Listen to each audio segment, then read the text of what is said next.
सुप्रभात दर्शक बंधु आज अक्टोबर 31 तारिख शुक्रवार चलतु नजर पकाइबा आज देश विदेश प्रमुख खबर गुड़ी किंतु ता पूर्व जदि आपण मैंने आम वीडियो को लाइक करना आम वीडियो को लाइक करी कमेंट रे जय जगन्नाथ लिखंतु। सहारा जमाकारी को मिलिबा आउ 5,000 कोटी सुप्रीम कोर्ट देले अनुमति। सहारा इंडियार जमाकारी मानकु आउ 5,000 कोटी टंका फेरस्त मिलिबो। केंद्र सरकारଙ୍କର अनुरोध क्रमे सुप्रीमकोर्ट ए संक्रांत रे निर्देश दैछन्ति। भारतीय प्रतिभूति और विनिमय बोर्ड बा सेबी निकट रे सहारा ग्रुप पक्षरु जमा करा जायतिबा प्राय 25,000 कोटी राशि 5,000 कोटी टंका प्रदान करिबा पई विचारपति सूर्यकांत और विचारपति जयमाल्य बागची खंडपीठ रे निर्देश दैछन्ति। तेबे सहारा ग्रुप ऑफ कोऑपरेटिव सोसाइटी जमाकारी मानकु एही अर्थ फेरस्त कराजिबो, जहाँ सहारा सेबी रिफंड खातारू केंद्रीय समवाय समिति निबंधकों को दियाजिबो। आवश्यक जांच पर केंद्रीय समवाय समिति निबंधक एही अर्थ जमाकारी मानकु प्रदान करिवे। सुप्रीम कोर्टर 2023 मार्च आदेश रे दिया जायतिबा प्रक्रिया अनुरूप यह संपादित हेबो। एथि सहित 2023 डिसेंबर रे आवंटित 5,000 कोटी टंकार वितरण पर अंतिम तारीख 2025 डिसेंबर 31 को वृद्धि कर 2026 डिसेंबर 31 करा जायछि। तेबे पिनाक पाणी महांती जनस्वार्थ मामला रे केंद्र सरकार दाखल करथिबा आवेदन उपरे सुप्रीम कोर्ट एही आदेश दैछन्ति। राशन कार्ड धारींको पई खुशी खबर मासको मिलिबो 1,000 टंका। जानंतु किपरि पाइबे। लोकंको सुविधा पाई सरकार विभिन्न समय भिन्न भिन्न योजना प्रणयन करथांती, जहा द्वारा कोटी कोटी लोके उपकृत होते। सरकार एक योजना घोषणा करिसेंती जहा एक बड़ वर्गर लोकंको लाभ देबो। विशेषकर ये योजना सेही परिवार पाई सबुठारु लाभदायक जो मानकर आर्थिक अवस्था भल नाही। एही योजना अधीन रे सेही परिवार गुडीको खाद्य शस्य सहित टंका मिलिबो। प्रति मासरे 1,000 टंका मिलिबो। तेबे एही योजनार लाभ उठाइबा पई प्रथमे आपण जणे राशन कार्ड धारक होइतबा बाध्यतामूलक। एथि सहित आपणकर वार्षिक आय 2 लाख टंका कम हेबा उचित एवं राशन कार्ड रे ई-केवाईसी थिबा उचित। जदि आपणकर एही सबु तथ्य सठिक अछि तेबे आपण एबे सरकारଙ୍କର एही योजनार लाभ पाइ परिबे। एथि सहित मासको 1,000 टंका सह मिलिबो राशन सामग्री। नवेम्बर रे आसीपारे आवास पक्का घर पई टंका। नवेम्बर रे मिलिबाकू जाउछि पीएम आवास पक्का घर। घर पाइबे हिताधिकारी। आरंभ हेबाकू जाउछि पीएम आवास योजनार बंटन प्रक्रिया। पर्याय क्रमे आवास घर देबे केंद्र सरकार। तेबे पीएम आवास घर मिलिबो बोली पूर्वरु मध्य गणमाध्यम रे खूब जोरे चर्चा धरिथिला। तेबे प्रधानमंत्री आवास योजना रे घर खंडे पाइबाकू अपेक्षा करि रहिचंती लक्ष लक्ष गरीब परिवार, जहांको पई वर्तमान आसीछि खुशी खबर। नवेम्बर मासरू आरंभ हेबो पीएम आवास योजनार बंटन प्रक्रिया। पर्याय क्रमे दियाजिबो आवास घर। भाग होइतबा एवं भिन्नक्षम हिताधिकारी को मध्य घर देबे सरकार। एथि सहित नवेम्बर रे प्रधानमंत्री अंत्योदय योजना रे हिताधिकारी को घर बांटिबे। परे पर्याय क्रमे घर पाइबे समस्त हिताधिकारी एवं जो माने आयकरदाता होई नथिबे सेमानंकर घर बुली बुली तर्जमा सरिलाणी। तेबे खूब शीघ्र नुआ लिस्ट आसीबा परे हिताधिकारी को घर बंटन कराजिबो आ बंटन करिवे सेठाकर अधिकारी माने। 100% लगाइबाकू कहुतिले 10% कमाइले। चीन उपरु 10% टैरिफ कमाइले ट्रंप। जिनपिंग सह बैठक पर 10% टैरिफ कमाइले ट्रंप। दक्षिण कोरिया रे चीन राष्ट्रपति जिनपिंग सह बैठक पर अमेरिका राष्ट्रपति डोनाल्ड ट्रंप चीन उपरे पेनाल्टी संबंधी टैरिफ 20% रु कमाई 10% को करिवे। युक्तराष्ट्र राष्ट्रपति डोनाल्ड ट्रंप एवं चीन राष्ट्रपति शी जिनपिंग 2019 पर प्रथम थर पई बुसान रे मुहांमुही भावे साक्षात करथिले। ट्रंप पूर्वरु पेनाल्टी औषधर रासायनिक उपादान गुड़िकर प्रवाह को रोकवा चीन सामग्री उपर 20% टैरिफ लगाइथिले। तेबे जिनपिंग सह आलोचना पर ट्रंप टैरिफ को 10% को कमाइबार निष्पत्ति नैछन्ति। ट्रंप आउरी कहिसंति जे चीन एवं युक्तराष्ट्र मध्यरे थिबा विवाद समाधान होछि। ट्रंप कहिसंति यूक्रेन रे युद्ध समाधान करिबार प्रसंग रे एकाठी काम करिबा पई जिनपिंग राजी होइछन्ति। ट्रंप यह मध्य कहते जे चीन राष्ट्रपति अमेरिका को साहाय्य करेंगे और यूक्रेन विषय में एकाठी काम करेंगे। जिनपिंग सहित तांको बैठक को बड़ सफलता बोली कहते ट्रंप। तेबे 2026 एप्रिल रे चीन गस्त करेंगे बोली सांबादिक मानकू सूचना देइछन्ति डोनाल्ड ट्रंप। तेबे दुई नेता बुसान रे साक्षात करबा समय हाथ मिलाइथिले एवं हसिथिले एवं कैमेरा आगरे पोज मध्य देथिले। ପଶ୍ଚିମବଙ୍ଗ ଦୁର୍ଗାପୁରରେ ଓଡ଼ିଆ ମେଡିକାଲ ଛାତ୍ରୀଙ୍କୁ ଦୁଷ୍କର୍ମ ମାମଲା କୋର୍ଟରେ ଚାର୍ଜସିଟ୍ ଦାଖଲ କଲା ପୋଲିସ। ପଶ୍ଚିମବଙ୍ଗ ଦୁର୍ଗାପୁରରେ ଓଡ଼ିଆ ମେଡିକାଲ ଛାତ୍ରୀଙ୍କୁ ଗଣଦୁଷ୍କର୍ମ ମାମଲା କୋର୍ଟରେ ଚାର୍ଜସିଟ୍ ଦାଖଲ କଲା ପୋଲିସ। ତେବେ 6 ଜଣ ଅଭିଯୁକ୍ତଙ୍କୁ କୋର୍ଟରେ ହାଜର କରିବ ପୋଲିସ। ଟିଆଇ ପରେଡ୍ ରିପୋର୍ଟ ମଧ୍ୟ ଦାଖଲ ସରିଛି। କୋଲକାତା ଦୁର୍ଗାପୁରରେ ଓଡ଼ିଆ ମେଡିକାଲ ଛାତ୍ରୀଙ୍କୁ ଗଣଦୁଷ୍କର୍ମ ମାମଲାରେ ଏଯାଏଁ ଦୋଷୀଙ୍କୁ ମିଳିନି ଦଣ୍ଡ। ଇତିମଧ୍ୟରେ 6 ଅଭିଯୁକ୍ତଙ୍କୁ ରିମାଣ୍ଡରେ ନେଇ ପୋଲିସ ତଦନ୍ତ କରୁଛି। 4 ଅଭିଯୁକ୍ତଙ୍କୁ କୋର୍ଟରେ ହାଜର କରାଯାଇଛି। ତେବେ ରିମାଣ୍ଡ ପରେ ଟିଆଇ ପରେଡ୍ ମଧ୍ୟ କରାଯାଇଛି। ପୀଡ଼ିତା ମେଡିକାଲରୁ ଡିସ୍ଚାର୍ଜ ହେବା ପରେ ପୋଲିସ ସୁରକ୍ଷାରେ ଅଛନ୍ତି। ସେ ଧୀରେ ଧୀରେ ସୁସ୍ଥ ହେଉଛନ୍ତି। ଟିଆଇ ପରେଡ୍ ପରେ ସେ ଘରକୁ ଆସିବେ। ଅନ୍ୟପଟେ ସାଇଣ୍ଟିଫିକ୍ ଟିମ୍ ସ୍ପଟରେ ତଦନ୍ତ କରିଛି। ପୀଡ଼ିତାଙ୍କ ବାପା ଓଡ଼ିଶା ଫେରି ଆସିଥିବା ବେଳେ ଝିଅର ଭବିଷ୍ୟତକୁ ନେଇ ଚିନ୍ତାରେ ଅଛନ୍ତି। ଓଡ଼ିଶାରେ ଡାକ୍ତରୀ ପାଠ ପଢ଼ାଇବାର ସୁଯୋଗ ନ ମିଳିଲେ ବାଧ୍ୟ ହୋଇ ଝିଅ ସେଠି ପଢ଼ିବ ବୋଲି କହିଛନ୍ତି ପୀଡ଼ିତାଙ୍କ ବାପା। ମନରେଗାରେ ଦୁର୍ନୀତି, ଲୋକଙ୍କ କାମ କରିଛି ମେସିନ୍। କେନ୍ଦ୍ର ଓ ରାଜ୍ୟ ସରକାର ମହାତ୍ମା ଗାନ୍ଧୀ ଜାତୀୟ ନିଶ୍ଚିତ କର୍ମ ନିଯୁକ୍ତି ଯୋଜନାରେ 100 ଦିନର କାର୍ଯ୍ୟ ଯୋଗାଇ ଦେବା ପାଇଁ ଗୁରୁତ୍ୱ ଦେଉଥିବା ବେଳେ ଏହାର ସମ୍ପୂର୍ଣ୍ଣ ବ୍ୟତିକ୍ରମ ହୋଇଥିବା ନେଇ ଅଭିଯୋଗ ଆଣିଲେ ତଦନ୍ତ ପାଇଁ ଦାବି କଲେ ଅଞ୍ଚଳବାସୀ।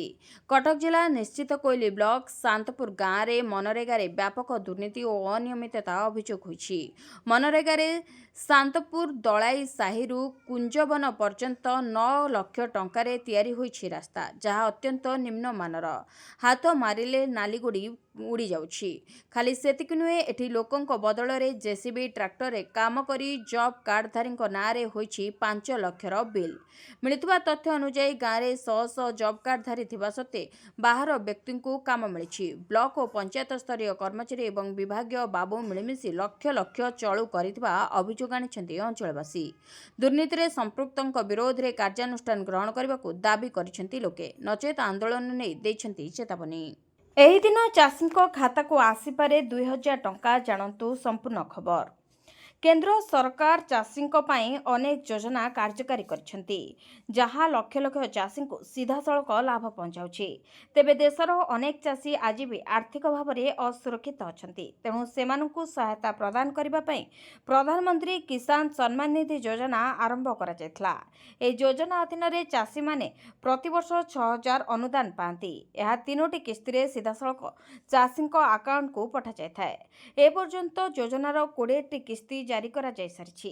ତେବେ ଆସନ୍ତୁ ଜାଣିବା କେବେ ମିଳିବ 21ତମ କିସ୍ତି ଟଙ୍କା। ତେବେ ପ୍ରଧାନମନ୍ତ୍ରୀ କିଷାନ ସମ୍ମାନ ନିଧି ଯୋଜନାର ପରବର୍ତ୍ତୀ କିସ୍ତି ପାଇଁ ଚାଷୀଙ୍କ ଅପେକ୍ଷା ବଢ଼ିଯାଇଛି। ଏପର୍ଯ୍ୟନ୍ତ ଯୋଜନାର 20ଟି କିସ୍ତି ଜାରି କରାଯାଇଛି। 21ତମ କିସ୍ତି ଅପେକ୍ଷାରେ ଅଛି। ତେବେ ଅଗଷ୍ଟରେ 20ତମ କିସ୍ତି ପଠାଯାଇଥିଲା। ସରକାର ପ୍ରତି 4 ମାସରେ କିସ୍ତି ପଠାନ୍ତି। ତେଣୁ କିସ୍ତି ନଭେମ୍ବର ପ୍ରଥମ ସପ୍ତାହରେ ଆସିପାରେ ବୋଲି ଜଣାପଡ଼ିଛି। ତଥାପି ସରକାରଙ୍କ ପକ୍ଷରୁ ଏପର୍ଯ୍ୟନ୍ତ ଏନେଇ କୌଣସି ସରକାରୀ ଘୋଷଣା କରାଯାଇନାହିଁ। ସରକାରୀ ସୂଚନା ପରେ ହିଁ ତାରିଖ ଜଣାପଡ଼ିବ। ତେବେ ଚାଷୀମାନେ ସରକାରୀ ପୋର୍ଟାଲରେ ସେମାନଙ୍କର ଯୋଜନାର ସ୍ଥିତି ଯାଞ୍ଚ କରିପାରିବେ। ଘରେ ଥିଲେ ଝିଅ, ଆସିଲା ଖୁସି ଖବର। ଝିଅମାନଙ୍କୁ ମିଳିବ 11 ଲକ୍ଷ ଟଙ୍କା।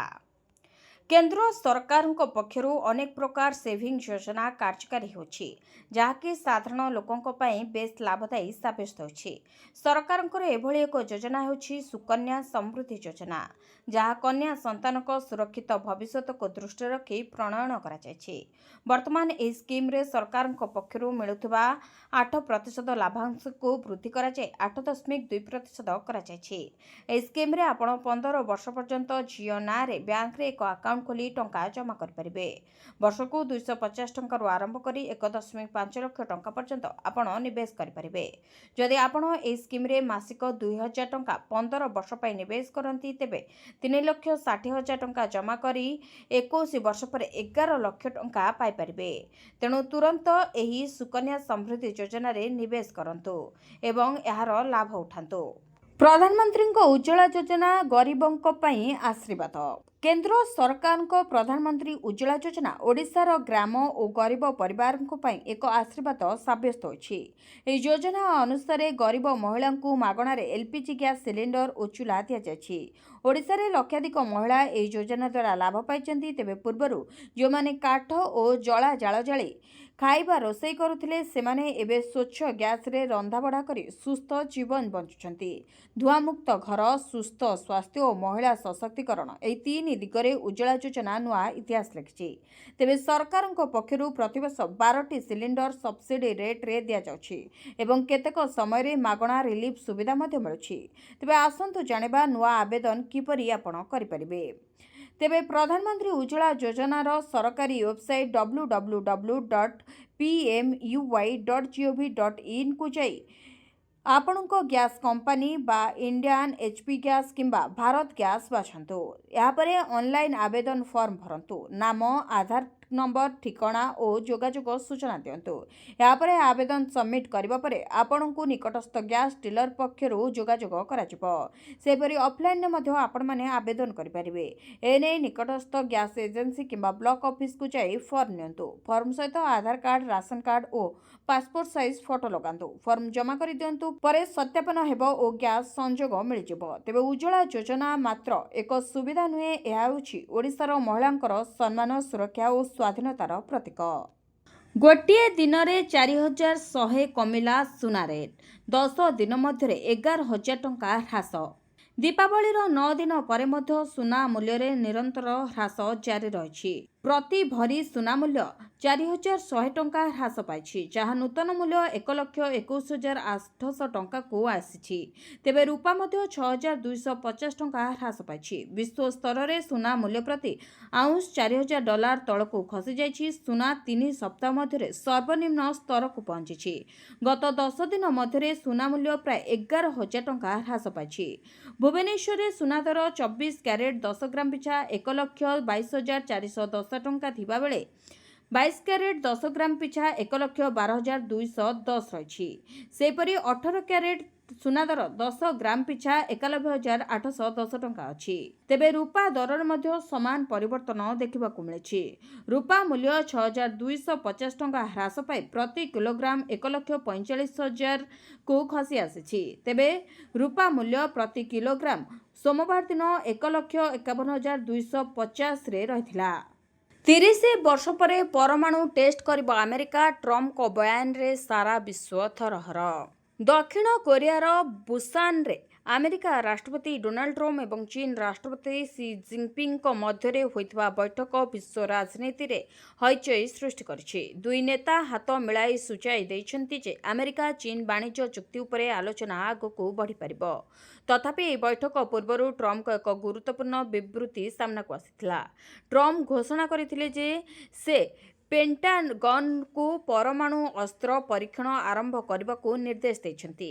ସେ କହିଛନ୍ତି ଯେ ଚୀନ ଏବଂ ରୁଷ ସହିତ ଆମେରିକାର କ୍ଷମତା ବଜାୟ ରଖିବା ପାଇଁ ଏହି ପଦକ୍ଷେପ ନିଆଯାଇଛି। ଟ୍ରମ୍ପଙ୍କ ନିଷ୍ପତ୍ତି ଏପରି ସମୟରେ ଆସିଛି ଯେତେବେଳେ ରୁଷ 2ଟି ଅତ୍ୟନ୍ତ ବିପଜ୍ଜନକ ପରମାଣୁ ଅସ୍ତ୍ରର ସଫଳ ପରୀକ୍ଷଣ କରି ବିଶ୍ୱକୁ ଚକିତ କରିଛି।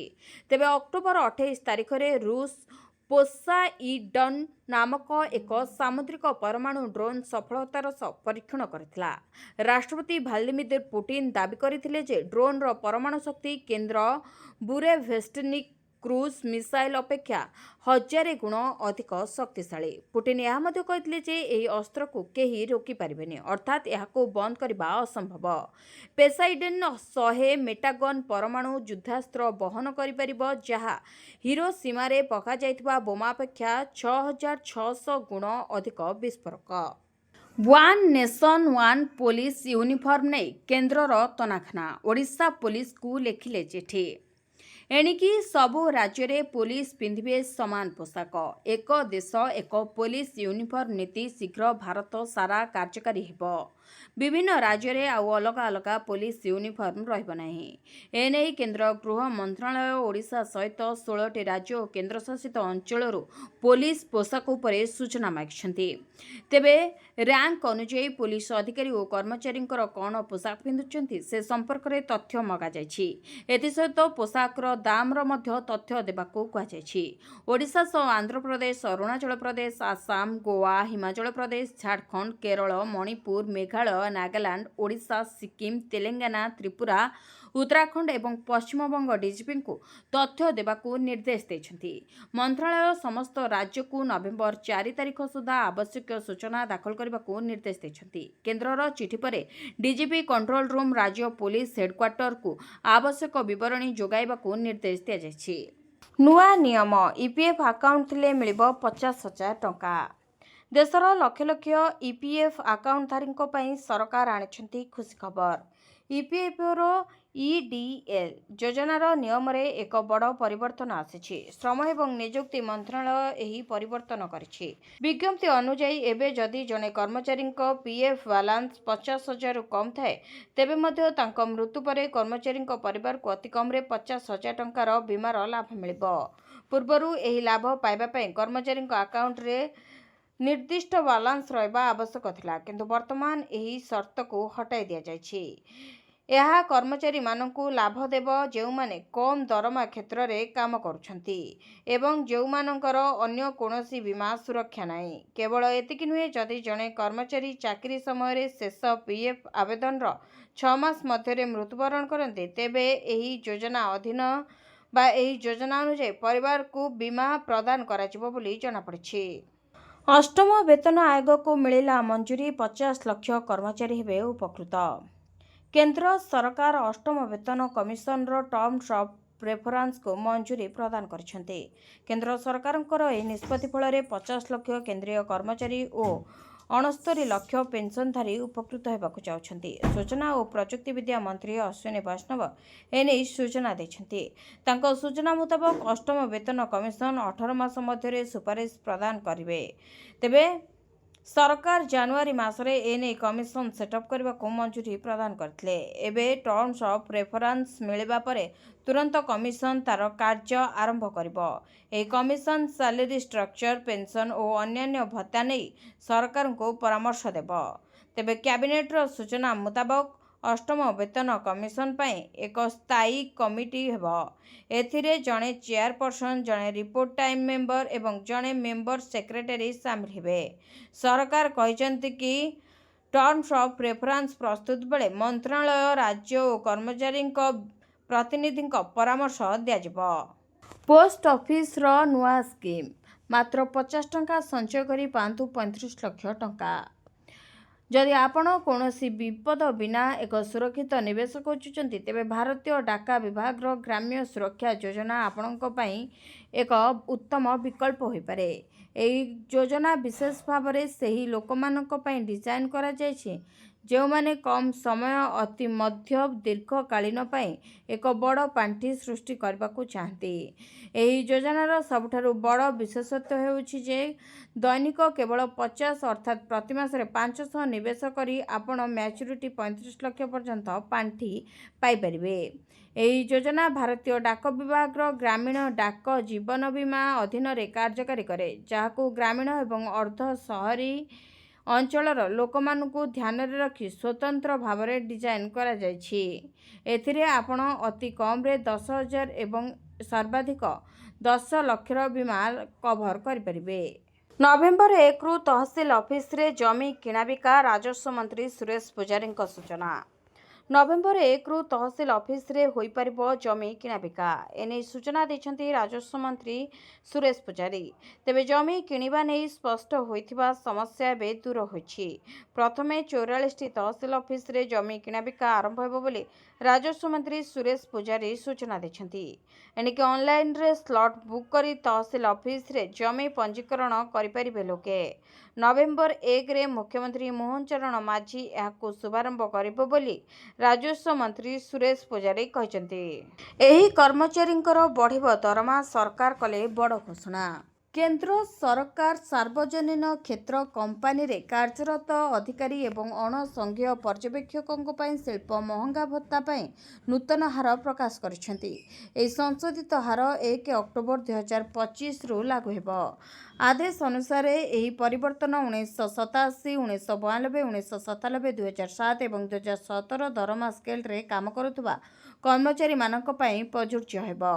तेबे अर्थ मंत्रालयर सार्वजनीन उद्योग विभाग द्वारा जारी एक विज्ञप्ति अनुसार वर्धित AICPI बा all India consumer price index आधार रे नूतन हार निर्धारण कराଯାଇଛି। ଏହି ନିଷ୍ପତ୍ତି ସରକାରୀ ସଂସ୍ଥାରେ କାର୍ଯ୍ୟରତ ଲକ୍ଷ ଲକ୍ଷ କର୍ମଚାରୀ ଏବଂ ଅଧିକାରୀଙ୍କ ଦରମା ଉପରେ ସିଧାସଳଖ ପ୍ରଭାବ ପକାଇବ। ତେବେ ପ୍ରତି 0.2 ଟଙ୍କା ହାରରେ ମହଙ୍ଗା ଭତ୍ତା 178 ପଏଣ୍ଟ ବୃଦ୍ଧି କରାଯାଇଛି। ଏହା ଅର୍ଥ ମୋଟ 356 ଟଙ୍କା ବୃଦ୍ଧି। ହାରାହାରି 9,611 AICPI ସହିତ ଏହି କର୍ମଚାରୀମାନେ ଏବେ 17,812 ଟଙ୍କା ମହଙ୍ଗା ଭତ୍ତା ପାଇପାରିବେ। ବିହାର ଓ ଉତ୍ତରପ୍ରଦେଶ ଭଳି ଓଡ଼ିଶାରେ ପଶିଲା ଜାତି ରାଜନୀତି ଓବିସି ବର୍ଗରେ ସାମିଲ ହେବାକୁ କମିଶନଙ୍କ ନିକଟରେ ଦାବି ଜଣାଇଲେ 50ରୁ ଅଧିକ ଜାତିର ପ୍ରତିନିଧି। ବିହାର ୟୁପି ଭଳି ରାଜ୍ୟରେ ଜାତିକୁ ନେଇ ରାଜନୀତି ହୁଏ। ଯେଉଁ ଜାତିର ଅଧିକ ଭୋଟର ସେହି ଜାତିର ନେତା ପତିଆରା ଦେଖାନ୍ତି, ଶାସନ ଗାଦିରେ ମଧ୍ୟ ବସନ୍ତି। ଓଡ଼ିଶାରେ କିନ୍ତୁ ଏ ଧରଣର ରାଜନୀତି ନଥିଲା। ଏବେ କଡ଼ ଲେଉଟାଉଛି ଓଡ଼ିଶା ଓ ଜାତିକୁ ନେଇ ଜୋର ଧଳିଲାଣି ରାଜନୀତି। ବିଭିନ୍ନ କ୍ଷେତ୍ରରେ ଜାତି ଭିତ୍ତିରେ ସଂରକ୍ଷଣ ଦିଆଯିବାକୁ ନେଇ ସାରା ଦେଶରେ ବିତର୍କ ଲାଗି ରହିଛି। ଏବେ ଏହା ଓଡ଼ିଶାକୁ ଛୁଇଁଛି। ପଛୁଆ ବର୍ଗ କମିଶନ ଓଡ଼ିଶାରେ ଜନଶୁଣାଣି କରୁଥିବା ବେଳେ ରାଜ୍ୟର ପ୍ରାୟ 50ରୁ ଅଧିକ ଜାତିର 500ରୁ ଅଧିକ ପ୍ରତିନିଧି ସେମାନଙ୍କୁ ଏସିବିସିରୁ ଓବିସି କରିବାକୁ ଦାବି କରିଛନ୍ତି। ବହୁ ଜାତିର ବନାନ ଜନିତ ତ୍ରୁଟି ଯୋଗୁଁ ସେମାନଙ୍କୁ କେନ୍ଦ୍ରୀୟ ଓବିସି ବର୍ଗରେ ସାମିଲ କରାଯାଇ ନାହିଁ ବୋଲି ଜଣାଇଛନ୍ତି କମିଶନରଙ୍କୁ। ଏହାସହ ଜାତିଭିତ୍ତିକ ଜନଗଣନା, ସରକାରୀ ଓ ବେସରକାରୀ ଉଦ୍ୟୋଗରେ ନିଯୁକ୍ତି କ୍ଷେତ୍ରରେ ସମାନତା, ଓବିସି ଏସିବିସିଙ୍କ ପାଇଁ ସଂରକ୍ଷଣ, ସିଲିଂ 50% ହଟାଇବା, ସ୍ୱତନ୍ତ୍ର କଲ୍ୟାଣ ପାଣ୍ଠି ଗଠନ ପାଇଁ ଦାବି ଜଣାଇଛନ୍ତି। କମିଶନ କହିଛନ୍ତି ଏ ସମ୍ପର୍କରେ ସେ ସରକାରଙ୍କୁ ସୁପାରିଶ କରିବେ। ଏପଟେ ଓବିସି କାର୍ଡର ଶ୍ରେୟ ନେବାକୁ ରାଜନୈତିକ ଦଳ ମଧ୍ୟରେ ଜୋର ଧରିଛି ବୟାନବାଜି। ପୂର୍ବ ସରକାରଙ୍କ ତ୍ରୁଟି ଯୋଗୁଁ ଓଡ଼ିଶାର ବହୁ ଜାତି କେନ୍ଦ୍ରୀୟ ପଛୁଆ ବର୍ଗରେ ସାମିଲ ହୋଇ ପାରିନାହାନ୍ତି ବୋଲି ଅଭିଯୋଗ କରିଛନ୍ତି ବିଜେପି ନେତା। ତେବେ ଅଭିଯୋଗକୁ ଖଣ୍ଡନ କରିବା ସହ ପାଲଟା ଗୁଗଲି ପକାଇଛି ବିଜେଡି। କଂଗ୍ରେସ କହିଛି ରାହୁଲ ଗାନ୍ଧୀଙ୍କ ଡରରେ ତତ୍ପର ହୋଇଛନ୍ତି ସରକାର। ଓଡ଼ିଶାରେ 216 ଜାତି ଏସିବିସି ବର୍ଗରେ ଥିବାବେଳେ 200 ଜାତି ଓବିସି ବର୍ଗରେ ରହିଛନ୍ତି, ଯେଉଁମାନଙ୍କର ସଂଖ୍ୟା ମୋଟ ଭୋଟର 40%ରୁ ଅଧିକ ବୋଲି କୁହାଯାଉଛି, ଯାହା ଉପରେ ରହିଛି ସବୁ ରାଜନୈତିକ ଦଳର ନଜର। ମହିଳାଙ୍କ ଖାତାକୁ ଆସିବ 20,000 ଟଙ୍କା। ଜାଣନ୍ତୁ ସମ୍ପୂର୍ଣ୍ଣ ଖବର। ସୁଭଦ୍ରା ଯୋଜନାର ତୃତୀୟ ପର୍ଯ୍ୟାୟ ଟଙ୍କା ମହିଳାଙ୍କ ଖାତାକୁ ଆସିସାରିଥିବା ବେଳେ ଏବେ ଚତୁର୍ଥ ପର୍ଯ୍ୟାୟ ଟଙ୍କାକୁ ନେଇ ଚର୍ଚ୍ଚା ଜୋର ଧରିଛି। ତେବେ ଏହି ଚତୁର୍ଥ ପର୍ଯ୍ୟାୟ ଟଙ୍କା କେବେ ଆସିବ ତାକୁ ଅପେକ୍ଷା କରିଛନ୍ତି ଲକ୍ଷ ଲକ୍ଷ ହିତାଧିକାରୀ। ତେବେ ଏହାରି ଭିତରେ ଅନେକ ହିତାଧିକାରୀ ଏପରି ଅଛନ୍ତି ଯେଉଁମାନେ ଏହି ସୁଭଦ୍ରା ଯୋଜନାରୁ ବଞ୍ଚିତ ଅଛନ୍ତି। ତେବେ ଆପଣ ଜଣେ ଯଦି ଯୋଗ୍ୟ ହିତାଧିକାରୀ ଏବଂ ସୁଭଦ୍ରା ଯୋଜନାରୁ ବଞ୍ଚିତ ଅଛନ୍ତି, ତାହେଲେ ଆପଣ ଆଦୌ ବ୍ୟସ୍ତ ହୁଅନ୍ତୁ ନାହିଁ। କାରଣ ସୁଭଦ୍ରା ଅଭିଯୋଗ ପୋର୍ଟାଲ ଖୋଲିଯାଇଛି। ଆପଣ ସୁଭଦ୍ରା ଅଭିଯୋଗ ପୋର୍ଟାଲକୁ ଯାଇ ପ୍ରଥମେ ଆପଣଙ୍କର ଅଭିଯୋଗ ଦାଖଲ କରନ୍ତୁ। ଏହାପରେ ଆପଣ ପୁନର୍ବାର ସୁଭଦ୍ରା ଯୋଜନାରେ ଆବେଦନ କରିପାରିବେ। ଏଥିସହିତ ଆପଣ ନିଜର ଡକୁମେଣ୍ଟ ସବୁ ସଠିକ୍ ରଖିଥିବେ, ଯାହାଦ୍ୱାରା ଆପଣ ସୁଭଦ୍ରା ଯୋଜନାରେ ସାମିଲ ହୋଇପାରିବେ। ତେବେ ସରକାର 1 କୋଟି ହିତାଧିକାରୀଙ୍କୁ ବର୍ତ୍ତମାନ ସୁଦ୍ଧା 15,000 ଟଙ୍କା ଦେଇସାରିଛନ୍ତି। ଯେଉଁମାନେ ସୁଭଦ୍ରା ଟଙ୍କା ପାଇନାହାନ୍ତି ଏବଂ ଯୋଗ୍ୟ ହିତାଧିକାରୀ ଅଛନ୍ତି, ସେମାନେ ଚତୁର୍ଥ ପର୍ଯ୍ୟାୟରେ ସିଧାସଳଖ 20,000 ଟଙ୍କା ପାଇବେ। କିନ୍ତୁ ଏନେଇ ସରକାରଙ୍କ ପକ୍ଷରୁ ବିଜ୍ଞପ୍ତି ଜାରି କରାଯାଇ ନାହିଁ କି କେବେ ଏହି ସୁଭଦ୍ରା ଟଙ୍କା ମିଳିବ। ବିନା ସୁଧରେ 20 ଲକ୍ଷ ପର୍ଯ୍ୟନ୍ତ ଲୋନ୍ ଦେବେ ସରକାର। କେମିତି ପାଇବେ ଜାଣନ୍ତୁ। ଯଦି ଆପଣ ଜଣେ ଉଦ୍ୟୋଗୀ କିନ୍ତୁ ଟଙ୍କା ଅଭାବରୁ ଆପଣଙ୍କର ବ୍ୟବସାୟକୁ ବୃଦ୍ଧି କରିପାରୁନାହାନ୍ତି ଏବଂ ଆପଣ ଋଣ ପାଇପାରୁନାହାନ୍ତି, ତେବେ ପ୍ରଧାନମନ୍ତ୍ରୀ ମୁଦ୍ରା ଯୋଜନା ବା PMMY ଆପଣଙ୍କୁ ସାହାଯ୍ୟ କରିପାରିବ। ଏହା ଭାରତ ସରକାରଙ୍କର ଏପରି ଏକ ଯୋଜନା ଯାହା ମାଧ୍ୟମରେ ଛୋଟ ବ୍ୟବସାୟୀମାନଙ୍କୁ ଋଣ ଦିଆଯାଇଥାଏ। PM ମୁଦ୍ରା ଯୋଜନା ହେଉଛି ଏକ ପ୍ରକାରର NBFC ବା ଅଣ ବ୍ୟାଙ୍କିଂ ଆର୍ଥିକ କମ୍ପାନୀ ଯୋଜନା। ଏହା ବ୍ୟାଙ୍କ, MFI, କ୍ଷୁଦ୍ର ଆର୍ଥିକ ବ୍ୟାଙ୍କ ଏବଂ ଅନ୍ୟାନ୍ୟ NBFC ଗୁଡ଼ିକୁ ପାଣ୍ଠି ପ୍ରଦାନ କରେ, ଯେଉଁମାନେ ଛୋଟ ବ୍ୟବସାୟୀଙ୍କୁ ଋଣ ପ୍ରଦାନ କରନ୍ତି। ଏହି ଉପାୟରେ ଯେଉଁ କ୍ଷୁଦ୍ର ଉଦ୍ୟୋଗୀମାନଙ୍କୁ ଟଙ୍କାର ଆବଶ୍ୟକତା ଅଛି, ସେମାନେ ଋଣ ପାଇପାରିବେ। ଏହି ଯୋଜନାର ବିଶେଷ କଥା ହେଉଛି ଆପଣଙ୍କୁ କୌଣସି ଗ୍ୟାରେଣ୍ଟି କିମ୍ବା ସୁରକ୍ଷା ଦେବାକୁ ପଡ଼ିବ ନାହିଁ। ପ୍ରଧାନମନ୍ତ୍ରୀ ମୁଦ୍ରା ଯୋଜନା 4 ଭାଗରେ ଋଣ ପ୍ରଦାନ କରେ। ଶିଶୁ ମୁଦ୍ରା ଲୋନ୍ରେ ଆପଣ 50,000 ପର୍ଯ୍ୟନ୍ତ ପାଇପାରିବେ। କିଶୋର ମୁଦ୍ରା ଲୋନ୍ରେ ଆପଣ 50,000ରୁ 5 ଲକ୍ଷ ଟଙ୍କା ପର୍ଯ୍ୟନ୍ତ ପାଇପାରିବେ। ସେହିପରି ତରୁଣ ମୁଦ୍ରା ଲୋନ୍ରେ ଆପଣ 5 ଲକ୍ଷରୁ 10 ଲକ୍ଷ ଟଙ୍କା ପର୍ଯ୍ୟନ୍ତ ପାଇପାରିବେ। ତେବେ ତରୁଣ ପ୍ଲସ୍ ମୁଦ୍ରା ଲୋନ୍ରେ ଆପଣ 10 ଲକ୍ଷରୁ 20 ଲକ୍ଷ ପର୍ଯ୍ୟନ୍ତ ଟଙ୍କା ପାଇପାରିବେ। ଏହି ଲୋନ୍ ଛୋଟ ଦୋକାନୀ, ଗୃହ ବ୍ୟବସାୟ, ମହିଳା, ଚାଷୀ, ପଶୁପାଳନ, ଛୋଟ କାରିଗର, ଷ୍ଟାର୍ଟଅପ୍, MSME ୟୁନିଟ୍, ରାସ୍ତା ବିକ୍ରେତା, ଖୁଚୁରା ବ୍ୟବସାୟୀ, କ୍ଷୁଦ୍ର ନିର୍ମାତା, ସହଭାଗିତା ଫାର୍ମ ଏବଂ LLP ମାନଙ୍କୁ ଦିଆଯାଇଥାଏ। ପ୍ରଚାରରେ କମ୍ପୁଛି ନୂଆପଡ଼ା। ଆସନ୍ତା ସପ୍ତାହରୁ ମଇଦାନରେ ହେବ ବିଗ୍ ଫାଇଟ୍। ଭକ୍ତଙ୍କ ମାଟିରେ ମୋହନ ଓ ନବୀନଙ୍କର ହେବ ପରୀକ୍ଷା। ବାଜିରେ ଲାଗିଛି ନୂଆପଡ଼ା। ସମ୍ମାନର ବାଜି ଜିତିବାକୁ ସବୁ ବଳ କୌଶଳ ପ୍ରୟୋଗ କଲେଣି 3 ରାଜନୈତିକ ଦଳ। ଆଗକୁ ପ୍ରଚାର ମିଟର ବଢ଼ାଇବାକୁ ଓହ୍ଲାଇବେ ରଥୀ ମହାରଥୀ। ନୂଆପଡ଼ା କହିବ କାହାର ଲୋକପ୍ରିୟତା କେତେ। ସେପଟେ ଆରମ୍ଭ ହୋଇଛି ହୋମ୍ ଭୋଟିଂ। ନୂଆପଡ଼ାରେ ବଢ଼ିଲାଣି ନିର୍ବାଚନୀ ପାରଦ। ଘମାଘୋଟ ଚାଲିଛି ପ୍ରଚାର। ବଳ କଷାକଷି ହେଉଛନ୍ତି ବିଜେପି, ବିଜେଡି ଓ କଂଗ୍ରେସ।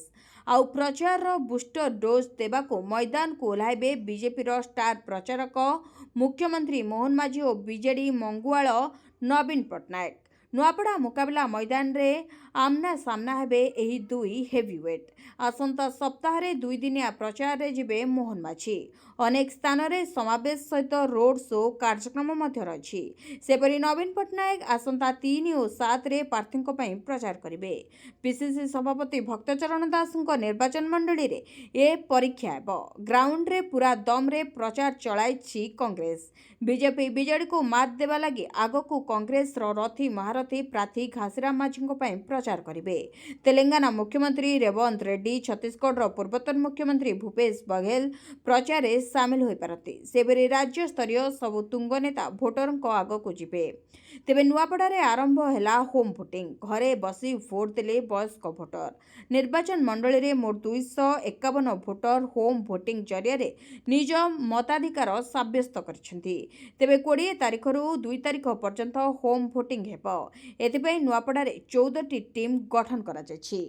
ଭିଡ଼ିଓଟିକୁ ଶେଷ ଯାଏ ଦେଖିଥିବାରୁ ଆପଣଙ୍କୁ ଧନ୍ୟବାଦ। ଯଦି ଆପଣମାନେ ଏପର୍ଯ୍ୟନ୍ତ ଆମ ଭିଡ଼ିଓକୁ ଲାଇକ୍ କରିନାହାନ୍ତି, ଆମ ଭିଡ଼ିଓକୁ ଲାଇକ୍ କରି କମେଣ୍ଟରେ ଜୟ ଜଗନ୍ନାଥ ଲେଖନ୍ତୁ। ଏଥିସହିତ ଆମ ଚ୍ୟାନେଲକୁ ସବସ୍କ୍ରାଇବ୍ କରି ପାଖରେ ଥିବା ବେଲ୍ ଆଇକନ୍କୁ ପ୍ରେସ୍ କରନ୍ତୁ।